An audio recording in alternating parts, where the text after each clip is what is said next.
بسم اللہ الرحمن الرحیم۔ السلام علیکم۔ پروگرام اقرا کے ساتھ میں ہوں احسان اللہ خان عباسی۔ ناظرین اور سامعین، یہ پروگرام آپ ایف ایم 102.2 پر سن رہے ہیں اور آپ ہمیں دیکھ بھی سکتے ہیں عزم پاکستان پر، اور اس کے ساتھ ساتھ HEC.edu.gov.pk پر۔ ناظرین اور سامعین، اس پروگرام میں ہمارے ساتھ موجود ہوتے ہیں جناب محترم مہر الدین افضل صاحب، جو کہ قرآن مجید کی سورۃ البقرہ کی آیت نمبر 4 والذین یؤمنون بالغیب ویقیمون الصلاۃ ومما رزقناہم ینفقون، اس کی تفصیل اور اس کے ترجمہ اور اس کے حیثیت اور افیت کے بارے میں ہمیں آگاہ کریں گے۔ السلام علیکم سر، کیسے ہیں آپ؟ خیریت سے ہیں؟ جی وعلیکم السلام ورحمۃ اللہ۔ اچھا، ہم الحمدللہ سورہ بقرہ کا مطالعہ کر رہے ہیں اور کل تک ہم تیسری آیت تک مطالعہ کر چکے تھے، اور ہمیں جی یہ معلوم ہوا کہ قرآن مجید بے شک اللہ تعالیٰ کی کتاب ہے اور یہ ہدایت ہے، لیکن اس کے لیے کچھ شرطیں ہیں کہ جو اس کی ہدایت سے فائدہ اٹھائیں۔ ہم نے پچھلی نشست میں یہ جانا تھا کہ اس میں سب سے پہلی ہدایت یہ ہے کہ انسان پرہیزگار ہو، وہ بے شک۔ کچھ ہدایات کا پابند ہو، کچھ کرنے اور کچھ نہ کرنے کا پابند ہو، اور دوسری شرط یہ تھی کہ وہ ان حقیقتوں کو یقین رکھتا ہو جو غیب میں ہے اور جو پیغمبر صلی اللہ علیہ وسلم نے بتائی ہیں، جیسے خدا کی ذات و صفات، ملائکہ، وحی، جنت اور دوزخ وغیرہ۔ پھر تیسری شرط یہ بتائی گئی کہ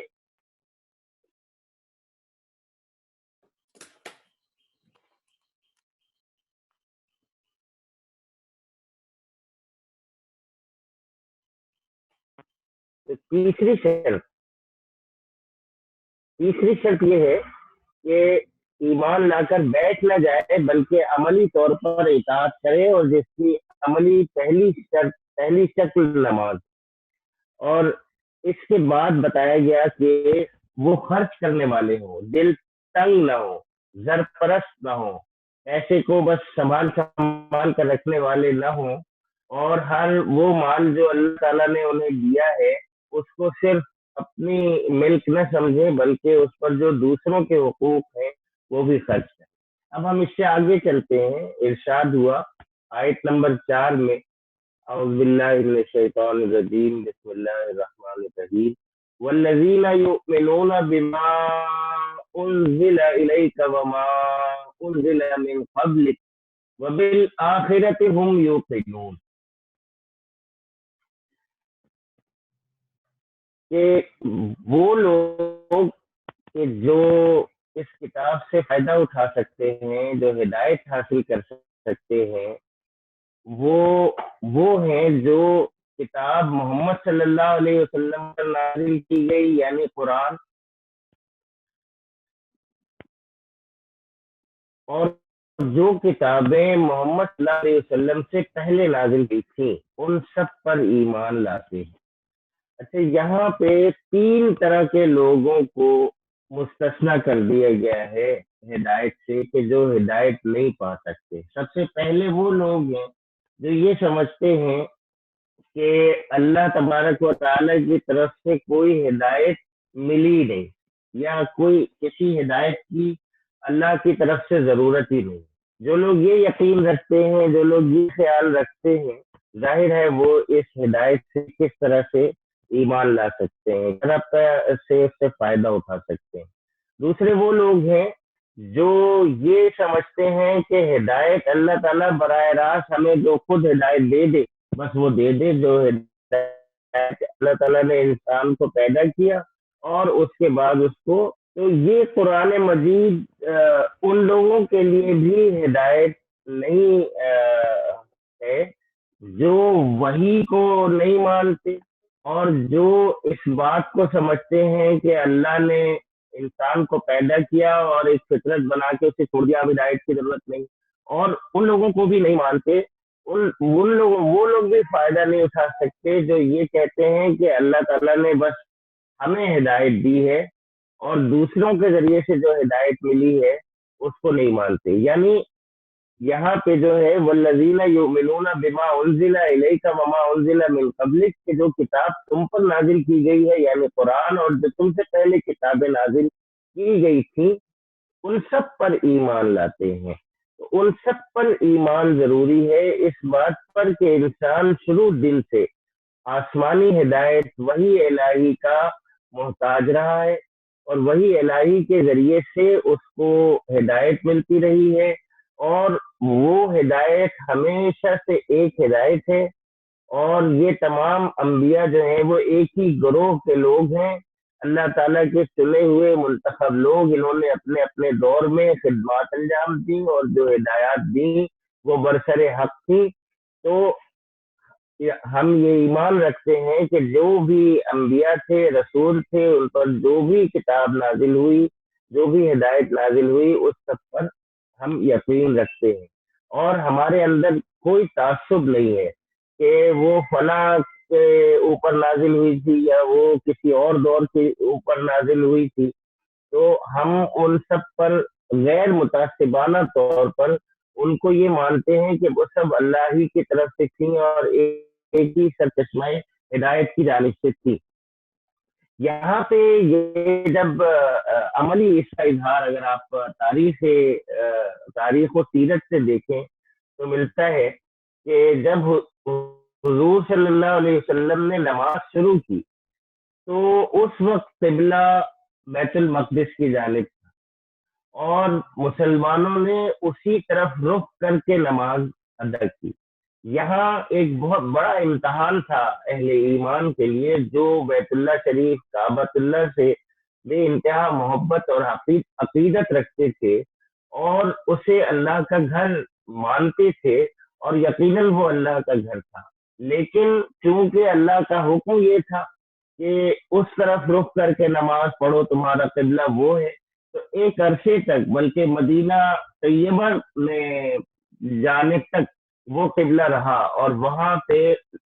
اسی طرف رخ کر کے نماز پڑھتے رہے۔ یہاں مسلمانوں کی آزمائش تھی، اور اس کے بعد جب قبلہ تبدیل کیا گیا ہے تو پھر اس کے بعد دیگر اہل کتاب کی آزمائش ہوئی کہ وہ کوئی تعصب تو نہیں رکھتے، تو ابتدائی دور سے ہی عملی مظاہرے سے مسلمانوں کے اس تعصب کو نکال دیا گیا اور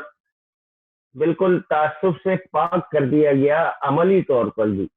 تو والذین یؤمنون بما انزل الیک وما انزل من قبلک، اور اس کے بعد ہے وبالآخرۃ هم یوقنون،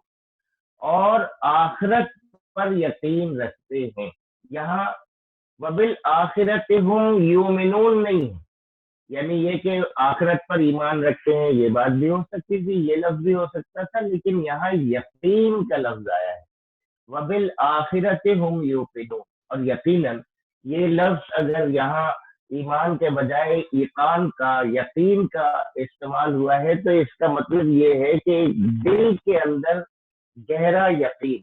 یہ جو عقیدہ آخرت ہے، یہ چھٹی اور آخری آپ سمجھیں کہ شرط ہے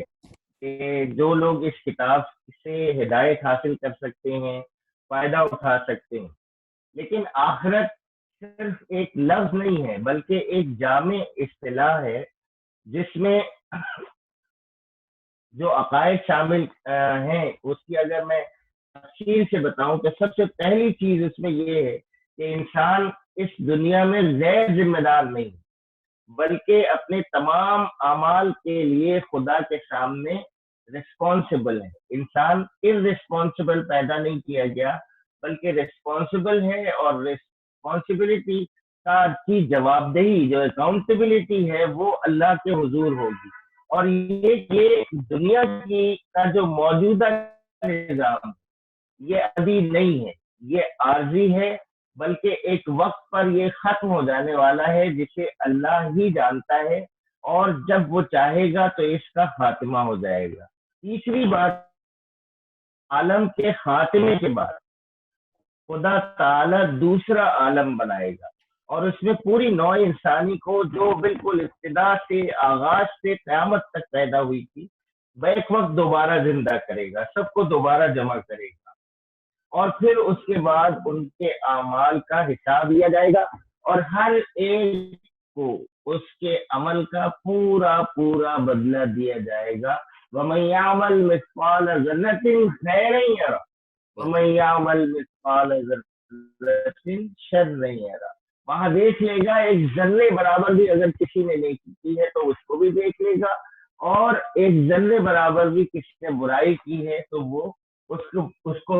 آخرت کے عقیدے میں یہ بات بھی شامل ہے کہ خدا کے فیصلے کی روح سے جو لوگ نیک قرار پائیں گے, صالح قرار پائیں گے, کامیاب قرار پائیں گے, وہ جنت پہ جائیں گے, اور جو لوگ برے قرار پائیں گے, جو لوگ ناکام قرار پائیں گے, وہ دوزخ میں ڈال دیے جائیں گے. اور اس عقیدہ آخرت میں یہ بات بھی شامل ہے جو انتہائی اہم ہے اور ہر وقت ذہن نشین رہنی چاہیے کہ کامیابی اور ناکامی کا اصلی معیار موجودہ زندگی کی خوشحالی اور بدحالی پر نہیں ہے, بلکہ در حقیقت کامیاب انسان وہ ہے جو خدا کے آخری فیصلے میں کامیاب ٹھہرے, اور ناکام وہ ہے جو وہاں ناکام ہے. یہ ہے عقائد کا مجموعہ جسے عقیدہ آخرت کہتے ہیں. اس بات کی اگر پوری تفہیم اور پوری تفصیل سے یہ عقیدہ انسان کے ذہن میں بیٹھا ہوا ہو کہ انسان غیر ذمہ دار نہیں ہے, جواب دہ ہے, اور یہ نظام جو زمین پہ اس وقت چل رہا ہے یہ ابدی نہیں ہے بلکہ یہ فانی ہے, یہ ختم ہو جانے والا ہے, اس کے بعد ایک دوسرا نظام جو ہے وہ شروع ہوگا, پھر تمام انسانوں کو جمع کیا جائے گا اور جمع کر کے ان سے ان کے اعمال کا حساب لیا جائے گا. پھر اللہ تعالیٰ کے نزدیک جو کامیاب قرار پائے گا وہ جنت میں جائے گا, جو ناکام قرار دیا جائے گا وہ دوزخ میں جائے گا.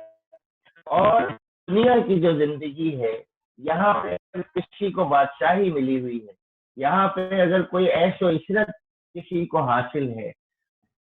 اور یہاں پہ اس کو اگر کوئی دولت و ثروت اور کوئی مقام بلندی سربلندی حاصل ہوا ہے تو اس کا مطلب یہ نہیں ہے کہ وہ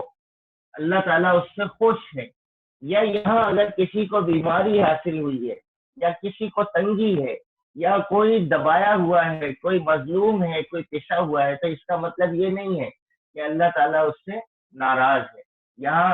کسی کو دے کر آزمایا جاتا ہے اور کسی کو نہ دے کر آزمایا جاتا ہے, کسی کو دینے کے بعد چھین لینے کے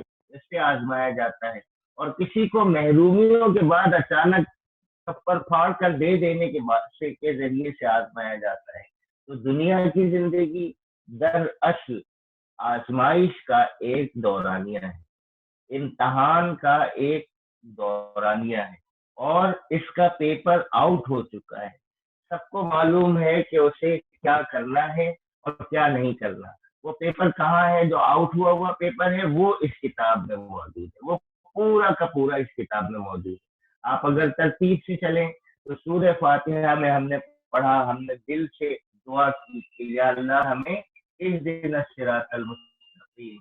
سیدھا راستہ دکھا. اللہ تعالیٰ نے جواب میں پورا قرآن نازل کیا, لیکن اس کی ابتدا میں جو پہلی چند آیات ہیں اس میں بتا دیا گیا کہ ہدایت کن لوگوں کو ملے گی. اس کے لیے 4 شرائط بہت واضح طور پر کر دی گئی کہ یہ وہ لوگ ہوں گے جو نیکی اور بدی میں پرہیز کریں گے اور پرہیزگاری اختیار کریں گے. یہ وہ لوگ ہوں گے جو غیب پر ایمان لائیں گے. یہ وہ لوگ ہوں گے جو عملی طور پر اطاعت کا اظہار کریں گے اور نماز کو قائم. تو ہم یہ کہہ رہے تھے کہ ہدایت حاصل کرنے کے لیے جو شرائط ہیں ان میں عمل بہت ضروری ہے, اور عمل کا جو سب سے پہلا اظہار ہوتا ہے وہ نماز سے ہوتا ہے. آدمی ابھی ایمان لاتا ہے اور اذان ہوتی ہے اور اسے مسجد جانا ہوتا ہے نماز کے لیے, اور صرف وہ نماز ادا نہیں کرتے بلکہ نماز قائم کرتے ہیں. اور پھر اس کے بعد قرآن کی ہدایت سے فائدہ اٹھانے والے خرچ کرتے ہیں, اور یہ اس بات کو مانتے ہیں کہ اللہ نے ہمیں ایسے ہی پیدا کر کے چھوڑ نہیں دیا ہے, بلکہ جس طرح سے اس نے ہمارے لیے ہوا کا انتظام کیا، جس طرح سے اس نے ہمارے لیے رزق کا انتظام کیا، اسی طرح سے اس نے ہمارے لیے ہدایت اور رہنمائی کا بھی انتظام کیا. اور یہ انتظام جتنے انبیاء کے ذریعے سے ہوا، ہم سارے انبیاء کو مانتے ہیں اور ہم ساری کتب آسمانی کو مانتے ہیں. پھر آگے فرمایا وبالآخرۃ ہم یوقنون، یہ لوگ جو ہیں وہ آخرت پر یقین رکھتے ہیں. آخرت ایک پورا کانسیپٹ ہے اللہ تبارک و تعالیٰ کے سامنے جواب دہی کے احساس کا، اس دنیا کی ایک متعین وقت پر ختم ہو جانے کا، اس کے بعد ایک دوسرا عالم قائم ہونے کا، اس دوسرے عالم میں تمام انسانوں کے ایک جگہ جمع ہونے کا، اور وہاں پر پھر حتمی نتیجے کا اعلان ہوگا. جو کامیاب ہوگا وہ جنت میں جائے گا اور جو ناکام ہوگا وہ دوزخ میں جائے گا. دنیا کی زندگی میں اگر کسی کو آسائشیں ملی ہوئی ہیں، عروج ملا ہوا ہے اور ترقی ملی ہوئی ہے، ایش و آسائش ملا ہوا ہے، مال و دولت ملا ہوا ہے، تو وہ یہ نہ سمجھے کہ وہ اللہ تعالیٰ کے کا انعام اس کو مل رہا ہے، بلکہ یہ اللہ تعالیٰ کی طرف سے آزمائش ہے. اسی طرح سے دنیا میں اگر کسی کو مصیبت پڑ رہی ہے، بیماری ہو رہی ہے، حادثوں کا شکار ہو رہا ہے، ظلم کا شکار ہو رہا ہے، دبایا جا رہا ہے، پسے ہوئے طبقات سے تعلق رکھتا ہے، تو یہ نہ سمجھا جائے کہ اس پر کوئی عذاب ہے اللہ تعالیٰ کا، بلکہ وہ بھی آزمائش ہے. دیکھنا یہ ہے کہ دونوں پرفارم کیسا کرتے ہیں، دونوں کی پرفارمنس کا انتظام ہے، امتحان ہے. کسی کو دے کے آزمایا جاتا ہے اور کسی کو نہ دے کے آزمایا جاتا ہے. اس کے بعد ارشاد ہوا کہ اولئک علی ھدی من ربہم، تم نے ہدایت مانگی تھی نا، اہدنا الصراط المستقیم کہہ کے ہدایت مانگی تھی نا. دیکھو ہم نے بتا دیا کہ ہدایت پانے والے، راہ راست پر آنے والے کون لوگ ہیں. اولئک علی ھدی من ربہم، ایسے لوگ ہیں جو اپنے رب کی طرف سے راہ راست پر ہیں. وَأُولَٰئِکَ ہم جو فلاح پانے والے. تو فلاح اصل میں فلاح بھی جو ہے وہ سادہ سا ایک لفظ نہیں ہے، بلکہ ایک پورا مفہوم اپنے اندر رکھتا ہے. فلاح کامیابی کو کہتے ہیں، اور کامیابی کا ہر انسان ہوش سنبھالتے ہی جنون کی حد تک پیچھا کرتا ہے.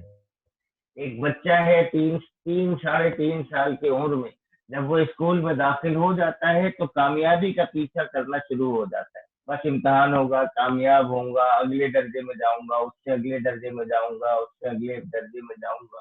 ہر تھوڑے عرصے میں کامیابی کامیابی کامیابی. تو کامیابی پھر اس کے بعد جاب کی ہے، بزنس کی ہے. کامیابی ہر مرحلے پہ کوئی نہ کوئی امتحان شروع ہو جاتا ہے اور کوئی نہ کوئی کامیابی کی دوڑ میں انسان پیچھے لگتا ہے. تو کامیابی اور فلاح اور کامرانی یہ ایک ایسی اصطلاح ہے جس سے انسان نہ صرف یہ کہ مانوس ہے بلکہ فطری طور پر اسی کا پیچھا کرتا ہے. تو قرآن مجید یہ بتاتا ہے کہ تم کو فلاح حاصل کرنا ہے، تم کو کامیابی حاصل کرنا ہے، تم کو سربلندی حاصل کرنا ہے، تم کو کامرانی حاصل کرنا ہے، تو تمہیں یہ صفات اختیار کرنی ہوگی. یہ صفات اگر تمہارے اندر نہیں ہے، اس کے بعد تمہارے پاس کتنی دولت ہو، اس کے بعد تمہارے پاس کتنا بڑا اونچا مرتبہ اور مقام ہو، اگر یہ صفات تمہارے اندر نہیں ہے تو فلاح اور کامرانی اور کامیابی تمہارا مقدر نہیں ہوگی. لیکن اگر تمہارے اندر یہ صفات ہیں تو پھر اس کے بعد اگر تمہارے اوپر کوئی تکلیف بھی آتی ہے، کوئی آزمائش بھی آتی ہے، کسی کمزوری کا بھی اگر تمہاری زندگی میں اظہار ہوتا ہے، تو تب بھی جو ہے وہ کامیابی ہی تمہارا مقدر ہوگی اگر تم ان صفات کو اپنے سامنے رکھو، ان پر عمل کرو. اس کے بعد ارشاد ہوا ان الذین کفروا سواء علیہم اانذرتہم ام لم تنذرہم لا یؤمنون. جن لوگوں نے ان باتوں کو تسلیم نہیں کیا، ان شرائط سے انکار کر دیا، ان کے لیے یکساں ہے، چاہے تم انہیں خبردار کرو یا نہ کرو، بہرحال وہ ماننے والے نہیں۔ ختم اللہ علی قلوبہم وعلی سمعہم وعلی ابصارہم غشاوہ ولہم عذاب عظیم۔ اللہ نے ان کے دلوں اور ان کے کانوں پر مہر لگا دی ہے اور ان کی آنکھوں پر پردہ پڑ گیا ہے، وہ سخت سزا کے مستحق۔ انشاءاللہ کل ہم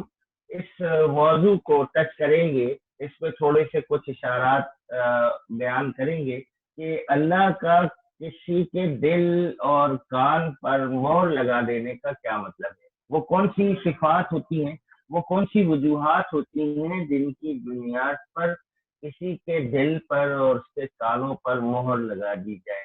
کیا اللہ تعالیٰ کا اپنا فیصلہ ہوتا ہے یا اس میں بھی انسان کے اپنے اعمال کا دخل ہوتا ہے؟ انشاءاللہ کل ہم اس موضوع سے آغاز کریں گے اور پھر آگے چلیں گے۔ وآخر دعوانا ان الحمدللہ۔ ماشاءاللہ سر، بہت اچھی طرح آپ نے یہ اپنے سامعین کو سنایا۔ ناظرین اور سامعین، آپ سن رہے تھے پروگرام اقرا، جس میں ہمارے ساتھ موجود ہوتے ہیں مہر الدین افضل صاحب۔ انہوں نے سورۃ البقرہ کی آیت نمبر 4 کو ہمارے سامنے اتنی تفصیل اور اس کے ساتھ واضح کیا ہے، ہمیں اس بات کا سبق دیا کہ ہمیں اللہ تعالیٰ کے قرآن مجید جو ہے اللہ تعالیٰ کی کتاب ہے، ہمیں اس پر عمل کرنا چاہیے۔ اور بہت شکریہ سر آپ کا اس شو کے لیے۔ اور ناظرین اور سامعین، اللہ تعالیٰ نے ہمیں موقع دیا ہے کہ قرآن کو ہم اس پروگرام کے توسل سے جو ہے سیکھیں، سمجھیں اور اس کو پڑھیں۔ تو اس کے لیے لازمی ہے کہ آپ یہ پروگرام سنتے رہیے اور دیکھتے رہیے۔ تب تک کے لیے اپنے میزبان احسان اللہ کو دیجیے اجازت۔ اللہ حافظ۔